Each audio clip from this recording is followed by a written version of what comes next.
Hi friends, welcome to ದಿವ್ಯ Ravi ರಿಷ್ಕಾ log. ಇವತ್ತು ನಾನು ಮೊಳಕೆ ಬರಿಸಿದ ಕಡಲೆ ಮತ್ತು ಬೀನ್ಸ್ ತೆಗೊಂಡಿದ್ದೇನೆ. ಇದನ್ನು ನಾನೀಗ ವಾಶ್ ಮಾಡಿ ಇಟ್ಕೊಂಡಿದ್ದೇನೆ. ಇದರಿಂದ ನಾನೀಗ ಸುಕ್ಕ ಮಾಡಿ ತೋರಿಸ್ತಾ ಇದ್ದೀನಿ. ಇದು ತುಂಬ ಚೆನ್ನಾಗಿರುತ್ತೆ. ಮತ್ತು ಈಗ ಮೊಳಕೆ ಬರಿಸಿದ ಕಾಳೆಲ್ಲ ತಿನ್ನೋದು ತುಂಬ ಒಳ್ಳೆಯದು. ಹಾಗಾಗಿ ಇದನ್ನೀಗ ನಾನು ಹೇಗೆ ಮಾಡೋದು ಅಂತ ನಾನು ನಿಮಗೆ ತಿಳಿಸ್ಕೊಡ್ತಾ ಇದ್ದೀನಿ. ಇದು ಚಳಿಗಾಲಕ್ಕೆ ನಾವು ತಿನ್ನಬೇಕು, ಚೆನ್ನಾಗಿರುತ್ತೆ. ಈಗ ನಾನು ಆಲ್ರೆಡಿ ಮಸಾಲಾನ ಪೌಡ್ರ್ ಮಾಡಿ ಇಟ್ಕೊಂಡಿದ್ದೇನೆ. ಇದಕ್ಕೆ ನಾನು ಬಾಡಿಗೆ ಮೆಣಸಿನಕಾಯಿ ಮತ್ತು ಕೊತ್ತಂಬರಿ ಬೀಜ, ಜೀರಿಗೆ, ಸಾಸಿವೆ ಮತ್ತು ಕರಿ ಲೀವ್ಸು, ಇಂಗು ಮತ್ತು ಇದು ಹಾಕಿದ್ದೇನೆ, ಉದ್ದಿನ ಬೇಳೆ ಸ್ವಲ್ಪ ಹಾಕಿ ಇದನ್ನೀಗ ಗ್ರೈಂಡ್ ಮಾಡಿ ಇಟ್ಕೊಂಡಿದ್ದೇನೆ. ನೋಡಿ, ಪೌಡ್ರಾಗಿ ಈ ಥರ ಪೌಡ್ರ್ ಬಂದರೆ ಸಾಕಿದು. ಈ ಥರ ಪೌಡ್ರ್ ಮಾಡಿಕೊಂಡು ನಾವು ಇಟ್ಕೋಬಹುದು, ಸ್ಟೋರೇಜ್ ಮಾಡಿಟ್ಕೊಂಡು. ಈಗ ನಾನೀಗ ಸ್ವಲ್ಪ ತೆಂಗಿನಕಾಯಿ, ನೋಡಿ ತೆಂಗಿನಕಾಯಿನ ಕಟ್ ಮಾಡಿ ಇಟ್ಕೊಂಡಿದ್ದೇನೆ. ಹಾಗೆಯೇ ಬೆಳ್ಳುಳ್ಳಿ, ಇದನ್ನೀಗ ನಾನು ಗ್ರೈಂಡ್ ಮಾಡ್ಕೊಳ್ತಾ ಇದ್ದೀನಿ. ಅಂದರೆ ತುಂಬ ನೈಸ್ ಗ್ರೈಂಡ್ ಆಗೋದು ಬೇಡ, ಒಂಥರ ಗರಿ ಗರಿ ಇದ್ದರೆ ಸಾಕು.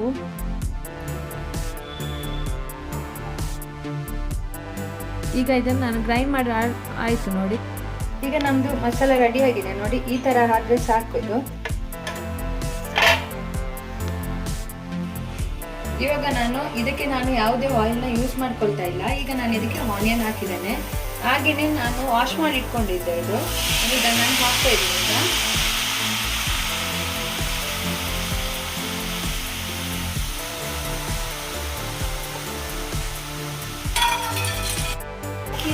ಈಗ ಸ್ವಲ್ಪ ಬೇಯಬೇಕು.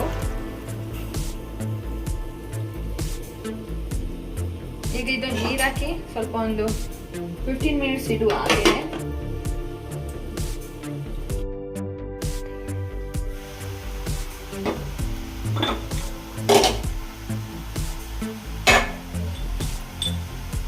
ಈಗ ನಾನು ಇದಕ್ಕೆ 1 ಟೀ ಸ್ಪೂನ್ ಅಷ್ಟು ಉಪ್ಪು ಹಾಕ್ತೀನಿ. ನೀವು ಉಪ್ಪನ್ನ ಟೇಸ್ಟ್ ನೋಡ್ಕೊಂಡು ಹಾಕಿ.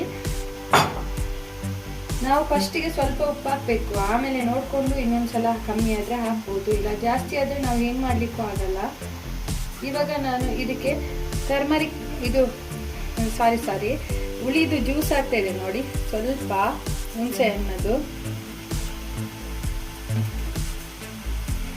ಹಾಗೆಯೇ ಮಸಾಲ ಮಾಡಿದ್ನಲ್ಲ, ಗ್ರೈಂಡ್ ಮಾಡಿ ಇಟ್ಕೊಂಡಿದ್ನಲ್ಲ, ಇದನ್ನು ನಾನೀಗ ಇದಕ್ಕೆ ಆ್ಯಡ್ ಮಾಡ್ಕೊಳ್ತಾ ಇದ್ದೀನಿ.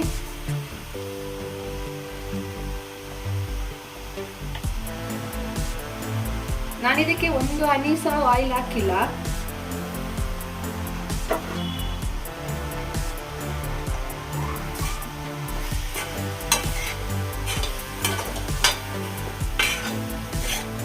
ಯಾಕಂದ್ರೆ ಕೊಕೊನೆಟ್ ಅಲ್ಲಿ ಇದು ನಾವು ಕೊಕೊನೆಟ್ ಯೂಸ್ ಮಾಡೋದ್ರಿಂದ ಅದರಲ್ಲೇ ಆಯಿಲ್ ಅಂಶ ಇರುತ್ತೆ.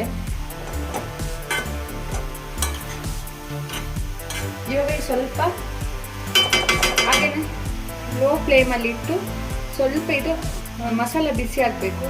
ಹಾಗಾಗಿ ನಾನು ಸ್ವಲ್ಪ ಮುಚ್ಚಿಡ್ತಾ ಇದ್ದೀನಿ ಒಂದು 5 ಮಿನಿಟ್ಸು. ನೋಡಿ, ಎಲ್ಲ ಆಗಿದೆ. ಇದು ಊಟಕ್ಕೂ ಏನಾದರೂ ಸೈಡಿಗೆ ಡಿಶ್ ಆಗಿ, ಮತ್ತು ನಾವು ಗಂಜಿ ಇದಕ್ಕೂ ನಾವು ಯೂಸ್ ಮಾಡ್ಕೋಬಹುದು, ಮತ್ತು ಚಪಾತಿಗೂ ನಾವು ತಿನ್ಬೋದು.